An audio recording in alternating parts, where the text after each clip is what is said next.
What do you do when all your work disintegrates in one night? When trust is lost, funds are depleted, and those dearest to you walk away? Today, you're going to see a raw, painful moment that turns everything around. Don't blink. This isn't the kind of story you think it is. Hello, everyone. Welcome to TLC Vibes. Don't forget to hit that like button if you like more videos like this. Cody emerged first, his beard unkempt, hair disheveled, and eyes puffy, either from crying or lack of sleep. Perhaps both. He had on baggy pants and a rumpled button-down shirt instead of his typical flashy leather jacket. Robyn rode in the passenger seat with a pale, vacant face, not even taking him to the door. Cody raised his hand to knock, and Janelle answered almost immediately. 5 minutes, she said curtly. Inside, Cody paced her living room like a man overwhelmed by invisible weight. His movements were awkward and jerky. When he finally stopped, he slumped onto the couch's edge as if crushed under the weight of secrets. "We're broke," he said plainly. Janelle said nothing. "All our credit cards are in use. The Flagstaff house payments are late. The lease on the warehouse ran out even though Robyn attempted to keep the jewelry business online.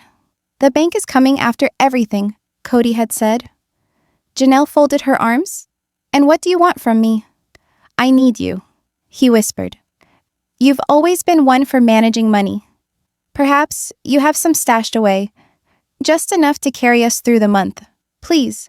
Janelle gazed at him, incredulity written across her face. "You want me to save Robyn and you?" Her tone grew sharp. "After you quit making payments to me, after you spent my 401k on Coyote Pass and locked me out of every decision." Cody came, begging. "I didn't push you away," she screamed. "You gave Robyn everything and left me with nothing." A tiny squeak issued from the doorway. Janelle turned just in time to catch Robyn slipping in unnoticed without the courtesy of a knock. Her normally heavy makeup was smudged, and she appeared pale and exhausted. Her brown hair clung lifelessly, and grasping it like a lifeline, she held her phone close to her chest. Robyn went first. "Janelle, we're not here to fight. We're desperate. That's why we came. More than ever, we must stand united." Janelle laughed, hard, bitter, and cold. "Unity? You demand unity only when you're drowning. When I couldn't even provide a bed frame for my own apartment, where was your unity then? When Garrison required assistance, where were you? You don't have any idea what real sacrifice entails." Robyn advanced, eyes blazing. "Don't mention Garrison." "Why not?" Janelle snapped. "Because it's complicated. Because it reminds me of everything you've chosen to ignore." Janelle's rage, so long pent up, at last broke loose. Even with Cody attempting to calm things by placing himself between them, she went on, "You watched me get pushed aside. You profited while Cody went mad and created favoritism. And now? Now you need my help? It's too late." Cody lay back against the couch, his face in his hands, his legs buckling underneath him. He whispered softly, "I don't even know who I am anymore. I thought I could do this, but I can't. The family is gone from me. I lost control. This month, we can't even afford propane. Aurora's taking loans. Solomon's not eating. I can't even look at my own children." Silence descended. Janelle walked to the front door, opened it gently, and said, "You have to leave." Cody lifted his head in disbelief. "What? You're not going to let me stay?" "No money's coming from me," she replied coldly. "You're not welcome here. Not anymore." She gestured toward the driveway. "Now you too." Too proud to shed a tear, Robyn turned and walked down the walkway without a word. Cody stood in the doorway. "You were always the strongest," he whispered. "Now I understand that." Janelle didn't budge. "I made it because I didn't wait for you to see." She closed the door in his face. The quiet that ensued was not serene. It was the type of quiet that yells out the truth that was long rejected but now cannot be ignored. Slipping down the door, leaning against it, Janelle finally let out the breath she hadn't even known she was holding. For the first time in weeks, the TLC cameras were rolling once again. Janelle sat quietly, hands folded in her lap for her on-camera confession. I thought Cody would protect us, she said. I believed in the sacrifice, the unity, the dream. But in reality, he only shielded the person he favored. He retreated as everything fell apart, expecting me to fix it all. Her voice was steady, controlled, and strong. I'm done being his safety net. Robyn nervously bit her thumbnail, staring out the window. Cody gripped the steering wheel so tightly his knuckles turned white. She dislikes me, Robyn whispered. Cody remained silent. There was nowhere else for them to go. No money, no solidarity, no empathy wives to rely on. Just the truth. And the truth cost them something. Janelle, still fuming from the exchange with Cody and Robyn, she stood at her kitchen counter steeping tea when she heard the doorbell ring. Outside, there was a cream-colored envelope sitting neatly on the welcome mat. But when she opened the door, nobody was around. Her name was written elegantly in flowing lettering on the envelope. She took a deep breath as she picked it up. Janelle's breath got caught as she grasped the envelope and turned it over. It was from Christine. She sat down and unfolded the letter slowly, handling it like a sacred communication. Janelle, I heard that Cody came to you once more, needing assistance, that he appeared with Robyn, still hoping you would deliver like always. Not that I blame him, but my heart hurts for what you had to go through. You've always been the tough one, the voice of reason. Even when he made you feel invisible, you were the glue that kept everything together. I want you to know, I always saw you, and the world is now witnessing it too. I've moved on, but I haven't forgotten. Not the hurt. Not how Cody let Robyn rewrite the rules for everyone before she became his escape. We were family once. Don't let guilt pull you into their flames. Janelle, peace is your due. Freedom is yours. You have earned the right to say no. I'm here for you whenever you want me. Christine, tears pricked at Janelle's eyes. Not of sadness, but relief. She finally felt truly heard. Cody had already traveled to Utah to visit Janelle. He had attempted to contact Christine too, before Robyn could intervene, but Christine stood resolute in her sunny, inviting kitchen doorway and did not let him in. Cody, Christine said firmly, things aren't good. The family is breaking down. You sabotaged it, she said softly. Now, Cody resided with them, his eyes begging for help. But you reside here peacefully. You're taken care of, Christine reminded him. Perhaps you can get by until the show is picked up again. With a disgusted laugh, she said, the show is not your safety net anymore. Do you really believe TLC will bail you out? Janelle asked, her voice firm but affectionate, moving in closer. Now they have the truth. So does everyone viewing it, she added with restrained strength. I rebuilt my life brick by brick. Just because yours is crumbling doesn't mean you get to crash into it. She closed the door solidly behind him.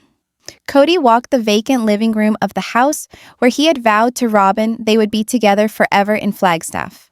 The majority of the furniture had been sold quietly. There were bills stacked on the counter, and on the dining table was an open foreclosure notice. Robyn sat on the couch, covered by a blanket, eyes closed. Cody, she whispered. She doesn't call me back anymore. Not Janelle. Not Christine. Ever since her book manuscript was published, even Mary won't speak to me. I don't know what to do. I thought this was our fate, Robyn whispered. Cody shrugged. It was, but they betrayed me. The family was supposed to stick together because of you. Robyn's hands were shaking as she stood up. You forced me to wear that. Cody, I never made you leave your previous wives. You left them. That was your decision. There was a heavy silence, the sort that is like a thunderclap. Perhaps I deserve this, Cody murmured. Back in Utah, Janelle and Christine were reunited. 7 days later, Janelle pulled up to Christine's driveway. As soon as they hugged, the tension was gone. They sat indoors, drinking tea, warmth and laughter infusing the air. Do you feel lighter? Christine asked. Lighter than I have in years, Janelle responded. Then don't look back, Christine instructed. At the same time, in a modern Los Angeles office, 2 executives from TLC and a producer sorted through fan petitions, Cody's meltdown videos, and the tide of internet backlash. Executive 1 announced, "Cody can't be saved. The story has changed. The audience has made their heroes." Executive 2 nodded. "Christine's spin-off is getting record ratings. And the test screenings for Janelle's scenes? They're off the charts." Mary's memoir had gone viral even before the show was broadcast. "So, what do we do with Cody and Robyn?" the producer asked. Executive 1 said, "We toned down their drama.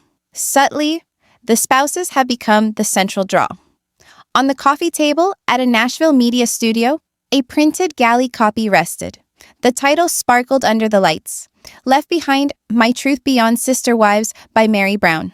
A post-it highlighted a passage. "At one point, Cody told me Robyn was the obedient wife, that she followed instructions. I never forgot those words. They explained everything." The eyes of a talk show producer widened as she flipped the page. A narration by Janelle started as the video played in the background. Vignettes of her strolling in a sunny park with Christine and their grandchildren. "I waited years for him to come around," Janelle's voice said gently, "so he could see me. But perhaps it wasn't about him seeing me. Perhaps it was about me finally seeing who I was." And that's not all. While she was in her 27-year spiritual marriage to Cody Brown on Sister Wives, Christine Brown struggled with years of emotional abandonment. She was frequently relegated to the background as one of 4 wives, particularly after Cody wed Robyn. Even though Cody split his time, Christine ached for closeness and affection. In season 19, Tell All Special, she said their intimacy had become an obligation. Robyn's arrival further broke up the family, exacerbating Christine's feelings of loneliness. Christine knew that Cody could not satisfy her emotional needs because she was finding it difficult to establish equality in their polygamous marriage. Christine decided to leave Cody in a bid to live a more fulfilling life. She is now happily married to David Woolley, and she is finally loved and cared for. Appearing at the Sister Wives Season 19 Tell All Special, Christine revealed to host Suki Krishnan how intimate she was with Cody. A mother of 6, Christine was truthful about how important it was to her that she had a nurturing partner, something Cody could not give. Initially, their intimacy was enough, but eventually, it waned. But worse, Cody wasn't attending to her emotional needs. Christine explained that their marriage started to break down when Cody married Robyn. Witnessing the love Cody had for Robyn opened Christine's eyes to the grave issues in her own marriage. She conceded, "We used each other," with their sex life being an empty ritual. Their dwindling relationship eventually drove Christine away. Her affair with David Woolley grew rapidly. She disclosed that she began dating on the internet in January 2023, and by Valentine's Day had sworn her allegiance to David, an 8-time father who was a widower. They became engaged in April 2023, and their romance roller coaster came to a head with marriage on October 7, 2023, during Sister Wives' wedding special on TLC. TLC also broadcast a montage of David and Christine's sweet moments this season. On the Sister Wives Season 19 Tell All Special, Christine spoke candidly of her strong desire for more love from Cody, a craving she was finally able to fulfill with David Woolley, the man who was set on providing her with the marriage of her dreams. Although Christine's kids warmed up to David fairly quickly, not all of them were at ease with the couple's exuberant public displays of affection. Following the viewing of the show's footage, David informed Christine, "Well, you were starved for attention." David first appeared on television during season 19, frequently showering Christine with public pecks on the cheek. The Tell All Special included Christine's kids' reactions to the PDA moments, from hilarity to awkwardness. Despite that, Christine and David stuck together and were affectionate. Although in the main tolerant, Christine's children struggled at times to see her show affection so openly with her new husband. Isabel Brown, 22, said, "My mom always needed more physical love from Dad. Now she can display that love openly as much as she'd like. With the loving husband she's always needed, Christine has achieved true happiness, and we're behind her because we see that she's so happy. It's really sweet." At the same tell-all, Host Suki Krishnan showed Cody the same PDA clips and asked how he felt seeing his ex-wife's open affection with David. Surprisingly, Cody expressed happiness for Christine. "That's really what she wanted," he said. "Maybe love is meant to multiply," Cody famously asserted. "I'm pretty impressed by her ability to manifest that." Still, the reality was painful. As dad to 18 kids, Cody pondered in season 19, "You can't have ridiculous, inconvenient. You can't have ridiculous, overwhelming, can't live without each other love if you want plural marriage to work," Cody confessed in the season 19 finale on June 18th. "Poly doesn't work if you actually fall in love," he added bluntly. Cody admitted that he and Robyn Brown, the divorced mother of 3 whom he started seeing after marrying and eventually wedded 20 years after marrying Mary, Janelle, and Christine, had fallen deeply in love with each other. He knew immediately that there was a deep difference in how he felt about Robyn and how he felt about his first 3 wives. But he had no plans to give up plural marriage. But marrying Robyn was risky. Remembering the experience, Cody mentioned, "I'm sitting there with my journal going, God, what's going on? I've fallen in love already. I have 3 wives already." As of late 2021, Robyn was the lone wife remaining in his life following Christine, Janelle, and Mary announcing their breakups. Robyn grieved the loss of the big family she had envisioned. Meanwhile, Cody faced backlash from his ex-wives, all trying to pinpoint where their shared marriage began to unravel. Christine accused Mary of greed. Janelle called Cody selfish, even labeling him a narcissist, though she admitted she wasn't qualified to make a diagnosis. Mary recounted the many ways she felt abandoned by the man she loved since she was 19. Cody recognized his defensiveness in the management of the situation, even as he repeatedly maintained he never really loved his first 3 marriages. "I wouldn't have begun by being nasty to any of them," he said, looking back on the deterioration. "I never intended to hurt any of them," Cody admitted. "But after they left, it got nasty. I was merely lashing out." The estrangement was like a violent fistfight. Plenty of jabs, hooks, and uppercuts, each punch cutting deeper. Soon after they tied the knot in 1990, Cody admits he was prepared to leave his first wife, Mary Brown. But Mary announced in the September 15th premiere that Cody had given her hope. He explained to her, "Mary, when we came to Flagstaff, this would be a new beginning for us," meaning their 2018 move. She said dejectedly, "He's been doing it for a very long time." Her greatest source of frustration was his silence, his inability to tell her what he really felt, wanted, or did not want, and the tale he kept telling throughout the years. "Why would I do it?" she asked herself. Cody admitted there were mixed messages, but insisted it was because he was trying to work through things. "I wouldn't court or date her now," he clarified. When Mary finally ended things in early 2023, her friends were thrilled. They rallied behind her saying, "We've got your back." Now, with eyes wide open, Mary feels Cody had been pushing her away for years, insisting he didn't love her. "By forcing me out, he wouldn't be the villain because he didn't leave," she said. And quite frankly, it was about time. During the season premiere, Cody confessed he was willing to let the dream die years ago, after purchasing a 14-acre tract in Flagstaff, Arizona, where the family hoped to construct a home.